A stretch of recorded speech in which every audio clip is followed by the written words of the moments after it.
হঠাৎ করেই নিজের কন্যা সন্তানকে নিয়ে মেগাস্টার শাকিব খানের গুলশানের বাসায় হাজির হন চিত্রনায়িকা শবনম ইয়াসমিন বুবলী। সেখানে গিয়ে তিনি তার কন্যার বাবার অধিকার নিশ্চিত করার দাবি জানান। বুবলী বলেন, আমার সন্তানের বাবা শাকিব খান। কয়েক মাস আগে আমাদের কন্যা সন্তান পৃথিবীর আলো দেখেছে। বিষয়টি আমি সামাজিক যোগাযোগ মাধ্যমে প্রকাশ করলেও বাবা শাকিব খানের পক্ষ থেকে এটি প্রকাশের কোনো তৎপরতা দেখিনি।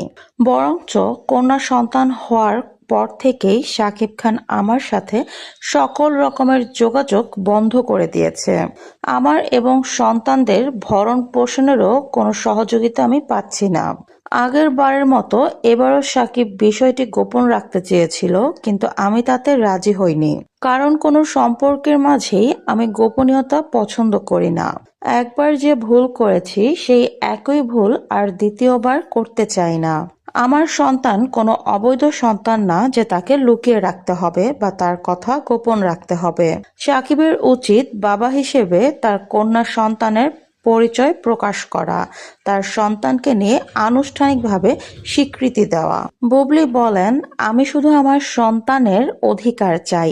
সাকিব যেন বাবা হিসেবে আমার সন্তানকে বঞ্চিত না করে, সে যেন প্রকাশ্যে বাবার স্বীকৃতি আমার সন্তানকে দেন। তো ভিউয়ার্স, বুবলির এরকম দাবি শুনে আপনাদের মন্তব্য কি? কমেন্ট করে জানান।